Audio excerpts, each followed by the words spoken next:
各位朋友，中国的粉丝给我爆料说浩哥，网友们现在发起了一场集体运动，集体呢敦促中国的大公知张维迎教授赴死啊！我说你让人家去死合适吗？他说因为他自己说的呀。他自己说啥了？2014年的时候，博鳌亚洲论坛在海南，宪政专家、著名的经济学家张维迎打响了第一炮。这一次他谈到了创新，张维迎称政府根本不应该关心创新，因为那是企业家的事儿。当有人问中国何时能够成为跟美国一样创新大国时，张维迎大约我活着的时候没戏，就是说他活着，中国就肯定赶不上美国的创新。那现在呢？以汽车为例，汽车产业是1880年代德国人卡尔本茨、戴姆勒和迈巴赫等人创造的，之后经历了一系列的技术进步，仅从1900年到1981年间就有600多项重要的创新。中国现在是世界第一汽车生产大国，但如果你写一部汽车产业的技术进步史，榜上有名有姓的人物会数以千计，里面有德国人、法国人、英国人、意大利人、美国人、比利时人、瑞典人、瑞士人、日本人，但不会有中国人。即使像冶金、陶瓷、纺织这些17世纪之前中国曾经领先的传统行业，在过去300年里的重大发明创造中，没有一项是我们中国人做出的。这位张公知当年可是信誓旦旦啊，所以呢，这个中国的网友就评论说让我想起了几位故人当年的时候，这个肯尼迪曾经说过一句话，只要我活着，中国就造不出原子弹。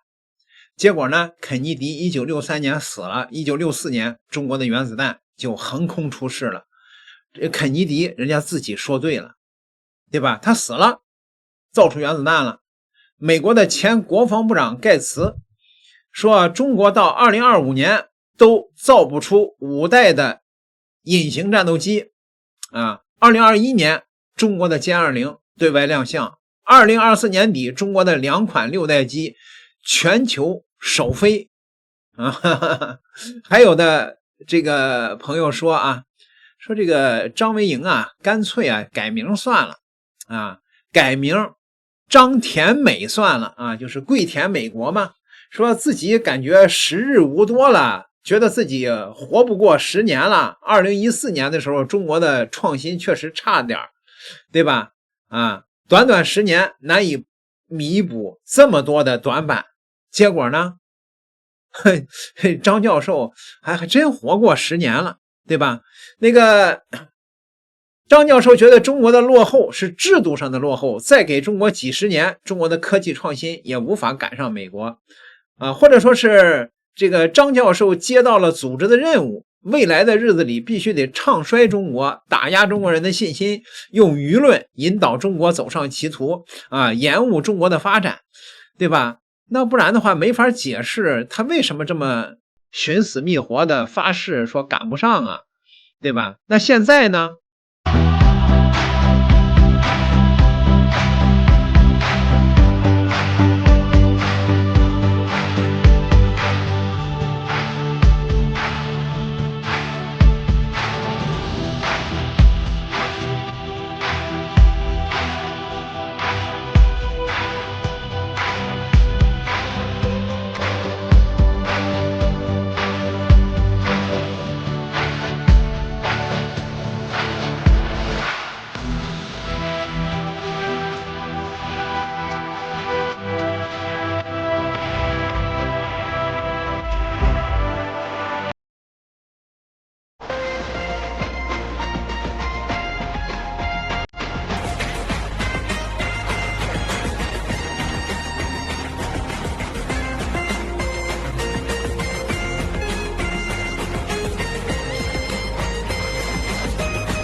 只是杭州一个城市就能拿出6个世界顶尖的科技企业，样样都超过了美国啊！张教授这个脸呐，被打的呀！好吧，那让这个中国的人工智能的大模型 DeepSeek 来回答张教授的这番言论吧。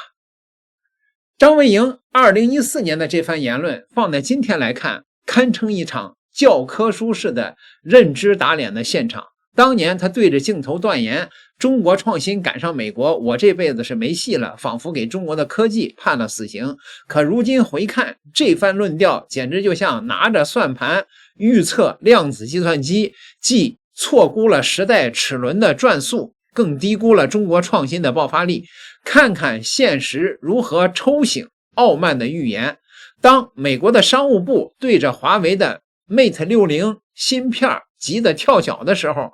当 SpaceX 的星链不得不承认中国的星网一箭41星的发射记录时，当 TikTok 的算法逼得硅谷巨头集体抄作业时，这些用真金白银砸出来的技术突破，哪个不是扇在唱衰者脸上的响亮耳光呢？张维迎们当年笃信创新霸权永恒论，本质上是被新自由主义洗脑洗出的精神贵资，他们永远看不懂举国体制下的两弹一星的基因的现代表达。某些知识分子把批判性的思维异化成逢中必反的膝跳反应，看到嫦娥探月就说浪费资源，见到量子计算突破就让实验室玩具。这种打着理性客观旗号的逆向民族主义，本质上和100年前认定中国人造不出铁路的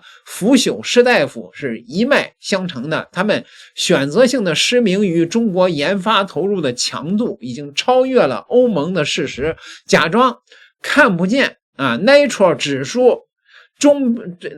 指数里边的中国科研论文的断层式的领先。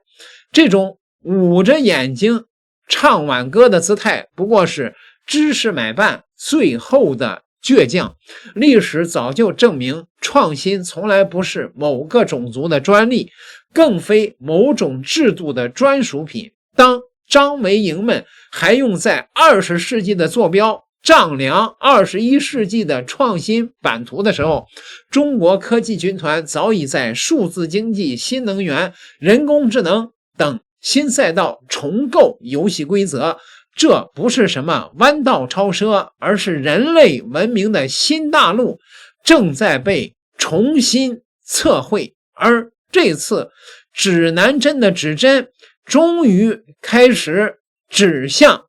东方。瞧瞧 DeepSeek 的这个回答啊！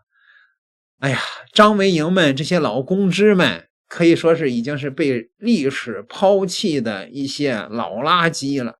中国的网友纷纷发起了请愿运动啊，集体请张先生赴死。张维迎呢？张维迎当然了，没有这个胆量、这个勇气、这个脸皮了，只能是把头插在他们家的马桶里边，这个当个缩头乌龟了呗。点个订阅，咱们下期再聊。